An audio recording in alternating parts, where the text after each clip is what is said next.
Welcome to Hatman Strikes Back Daily Boxing News. So British cruiserweight Chev Clarke suffered his first professional defeat yesterday at the hands of Frenchman Leonardo Mosquea. Let's talk about it. So the 34-year-old Clarke was 10-0 going in, and his 30-year-old opponent Mosquea was 15-0. And this fight was for the vacant European title. Now, I've pointed out in many videos in the past that Chev Clarke was actually hurt by a couple of journeymen very early on in his career. He was also hurt in the fight he had prior to this against the Nigerian Apochi. So the warning signs about Chev Clarke's punch resistance have been there for a while. Therefore, it was of no surprise to me to see him hurt again here by Mosquea and indeed dropped. I don't think Clarke has got a terrible chin, but it's not particularly great either, and his defense can be a bit shaky. Clarke is quite a compact fighter at 5'11", very muscular build, and he prefers to be aggressive and come forward, let shots go on the inside, and chop his opponents down.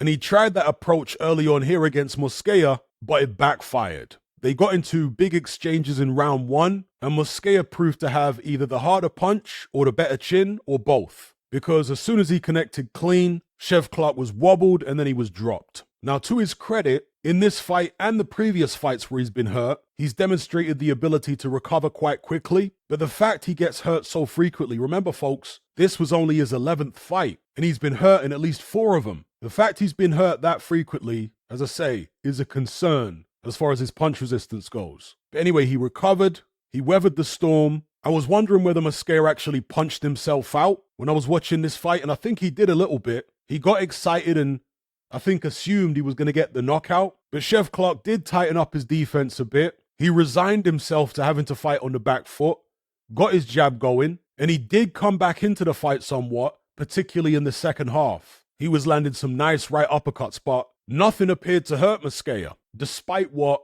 the commentators would have you believe. Darren Barker, for some reason, has always been a massive Chev Clarke fanboy, and he goes way over the top when talking about Clarke's ability. And Clarke does have some ability, but to me, he's always been relatively basic. I spoke many times in the past about how I'd like to see him fight Vidal Riley, and to me, Riley was always the better talent of the two. Riley's obviously with Ben Shalom, Clarke is with Eddie Hearn. But as I say, Clarke boxed his way back into the fight. He conceded the pocket. He realized that Mosquea was stronger than him. Both guys are about the same height, and they're obviously competing in the same weight class, but I'd be interested to find out how much they both weighed in the ring on the night, because although Mosquea isn't as ripped as Chev Clarke, he looked a bit more thick set. So might he be a bit heavier? I don't know. Maybe he's just stronger for a different reason. Whatever the case may be, he was like the immovable object in there for Chev Clarke. He just couldn't put a dent in the guy, couldn't push him back,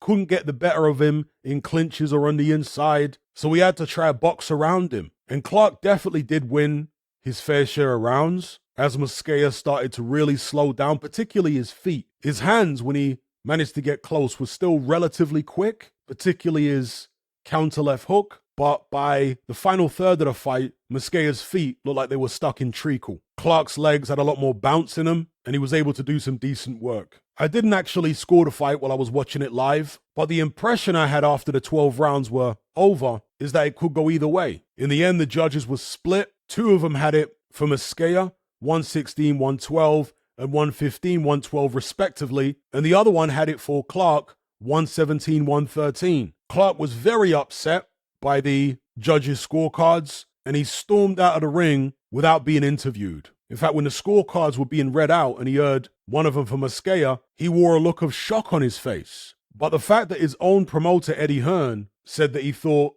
Mosquea maybe just nicked it should bring the reality of it home to Clarke. He certainly didn't get robbed. So he now drops to 11-1. At 34 years of age, he's no spring chicken. So if he's gonna come back, and I assume he will, he'll probably have to jump straight back in at the deep end. Maybe try and get a rematch with Mosquea, but he'll probably be pushing on to challenge for a world title. They'd likely have to offer Mosquea an awful lot of money to take what I'm sure he would perceive to be a step backwards. In fact, if we look at the cruiserweight rankings here, Mosquea isn't actually ranked in the top 15 of any of the sanctioning bodies at the time of making this video. But Chev Clarke is. He was ranked, again, at the time of making this video, he is ranked number 7 by the IBF, number 3 by the WBA, number 7 by the WBC, and number 14 by the WBO. And he will surely lose ranking now with several, if not all of those sanctioning bodies as a result of this defeat. So you can understand why he's so bitterly disappointed,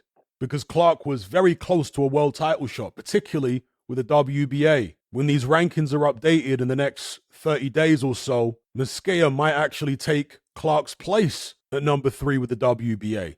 He'll certainly be ranked in the top 15 of some, if not all, of the 4 major sanctioning bodies. Now, if you didn't catch the Chev Clarke-Mosquea fight, it was actually pretty decent. I'd say it's worth watching. Not a lot of clinching. Both guys throwing big power shots, particularly Mosquea. He was loading up on damn near everything. And if we're going to be critical of him, he did become a bit predictable the further the fight went. And I noticed also that the right hand that he was managing to land on Clarke early in the fight, later on was being blocked by Clarke's shoulder. So Clarke was managing to get an angle whereby when Mosquea threw the right hand, it wasn't catching him anymore, or it was catching him, like I say, on the shoulder or the back of the shoulder rather than on the chin. So that was an adjustment by Clarke, which Mosquea didn't adjust to. If these guys did run it back at some point in the future, I suspect Mosquea would try and be a bit more sensible as far as managing his gas tank, because he did get overexcited early on, and that left him plodding around the ring in the final third of the fight, maybe even the second half of the fight for the most part. And the lesson Clarke would learn going into a rematch is,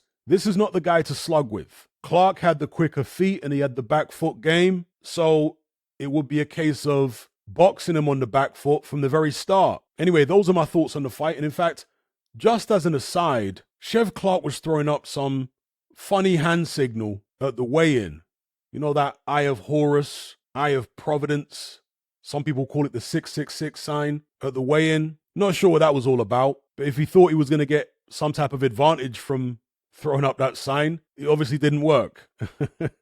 Anyway, also on the undercard of this show, because this fight between Clarke and Mosquea was an undercard fight, but another fight on the undercard was the Matchroom debut of Australian heavyweight Tera Moana.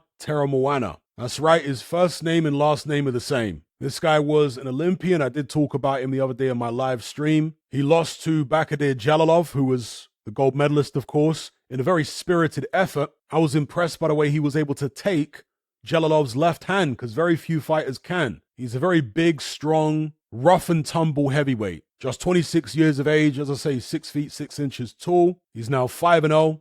All 5 wins coming by knockout or stoppage. And in this particular instance against Vladimir Katsuk, the opponent realized they were out of their depth within the first 30 seconds. Down 3 times. None of the knockdowns were particularly heavy, but it was clearly in over his head, and the referee waved it off after the 3rd knockdown. So definitely one to keep an eye on. As I say, as he is right now, he's not the most skillful heavyweight, from what I've seen so far at least, but he's strong, he's big, he's young, so he's got that energy of youth, he's aggressive, and he appears to take a really good shot. So, as I say, a fun addition to the heavyweight division. Let me know what you guys think about him in the comments section below. All right, so I'll leave it there. Make sure you like this video, share it, and subscribe if you haven't done so already.